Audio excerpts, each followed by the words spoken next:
Hi friends, ಎಲ್ಲರೂ ಹೇಗಿದ್ದೀರಾ? ಎಲ್ಲರೂ ಚೆನ್ನಾಗಿದ್ದೀರಾ ಅಂತ ಭಾವಿಸ್ತೀನಿ. ನಾನಿವತ್ತು ಸಿಂಪಲ್ ಚಿಕನ್ ಮಾಡ್ತಾಯಿದ್ದೀನಿ. ಸಾಮಾನ್ಯ ಬ್ಯಾಚುಲರ್ಸ್ ಕೂಡ ಮಾಡ್ಕೋಬೋದು.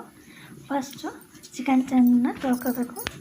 ತೊಳ್ಕೊಂಡು ನಿಂಬೆ ಹುಳಿ ಹಿಂಡ್ಕೊಂಡು ಹಿಂಡ್ಬಿಟ್ಟು ಒಂದು ಅರ್ಧ ಗಂಟೆ ಹಂಗೆ ಬಿಡಬೇಕಿದು. ಇದು ಸಿಂಪಲ್ಲಾಗಿರುತ್ತೆ, ಯಾರು ಬೇಕಾದರೂ ಮಾಡ್ಕೋಬೋದು. ಇದು ಬೇಗ ಕೂಡ ಆಗುತ್ತೆ, ತುಂಬ ಟೇಸ್ಟಿಯಾಗಿರುತ್ತೆ. ಆಮೇಲೆ ಒಂದು ಬಾಣಲೆಗೆ ಎಣ್ಣೆ ಹಾಕ್ಕೊಂಡು ಮತ್ತು ಚಿಕ್ಕದಾಗಿ ಈರುಳ್ಳಿ ಹೆಚ್ಕೊಂಡಿರ್ತೀವಲ್ಲ, ಚಿಕ್ಕದಾಗಿ ಈರುಳ್ಳಿ ಹೆಚ್ಕೊಂಡು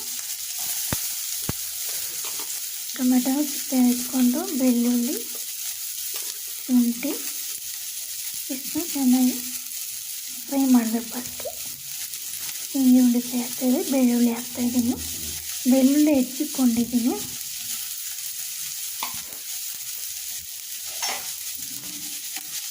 ಚೆನ್ನಾಗಿ ಒಂಬಂದು ಬರುತ್ತಕ ಫ್ರೈ ಆಗಬೇಕು. ಆಮೇಲೆ ಟೊಮೆಟೊ ಹಾಕ್ಕೊಂಡಿದ್ದೀನಿ. ಟೊಮೆಟೊನು ಚೆನ್ನಾಗಿ ಹೆಚ್ಚಿಕೊಳ್ಬೇಕು. ಇದೇನು ರುಬ್ಬಂಗಿಲ್ಲ, ಏನಿಲ್ಲ, ಆರಾಮಾಗಿ ಮಾಡ್ಕೊಬೋದು. ಆಮೇಲೆ ಹಸಿಮೆಣಸಿನ್ಕಾಯಿ ಹೆಚ್ಚಿಕೊಂಡಿರೋದು ಹಾಕಿದ್ದೀನಿ. ಆಮೇಲೆ ಗರಂ ಮಸಾಲ, ಧನಿಯಾ ಪೌಡರು, ಪೆಪ್ಪರ್ ಪೌಡರು, ಹಳದಿ ಮತ್ತು ಸ್ವಲ್ಪ ಚಿಕನ್ ಮಸಾಲ ಇದೆ, ಅದು ಹಾಕ್ಬೋದು. ಎಲ್ಲ ಸ್ಪೈಸಸ್ ಹಾಕ್ಕೋಬೋದು. ಆಮೇಲೆ ಉಪ್ಪು ಹಾಕ್ಕೊಂಡಿದ್ದೀನಿ. ಇಷ್ಟನ್ನು ಚೆನ್ನಾಗಿ ಫ್ರೈ ಮಾಡಬೇಕು. ಸ್ವಲ್ಪ ಹಳದಿ ಹಾಕ್ಕೊತಾ ಇದ್ದೀನಿ.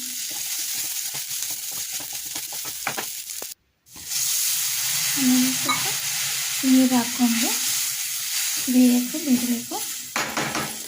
ಇದೇನು ಬೇಗ ಆಗುತ್ತೆ. ಆಮೇಲೆ ಇದಕ್ಕಿಂತ ಜಾಸ್ತಿ ನೀರು ಹಾಕೋ ಅವಶ್ಯಕತೆ ಇಲ್ಲ, ನೀರಿರುತ್ತೆ. ಚಿಕನ್ ಹಾಕ್ತಿದ್ದೀನಿ ಇವಾಗ. ಸ್ವಲ್ಪ ಬೆಂದಮೇಲೆ ಚಿಕನ್ ನೀರಿರೋದ್ಕಿಂತ ಜಾಸ್ತಿ ನೀರು ಹಾಕೋ ಅವಶ್ಯಕತೆ ಇರೋಲ್ಲ. ಇನ್ನು ಸ್ವಲ್ಪ ಅದರಲ್ಲೇ ಬೇಯಿಕೊಂಡ್ರೆ ಆಯಿತು. ಆಮೇಲೆ ಮೇಲೆ ಕೊತ್ತಂಬರಿ ಸೊಪ್ಪು ಇಟ್ಬಿಟ್ಟು ಸಿಂಪಲ್ ಚಿಕನ್ ರೆಡಿ ಆಗ್ತಿದೆ.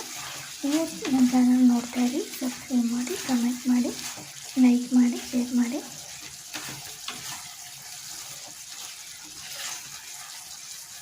Thank you for watching.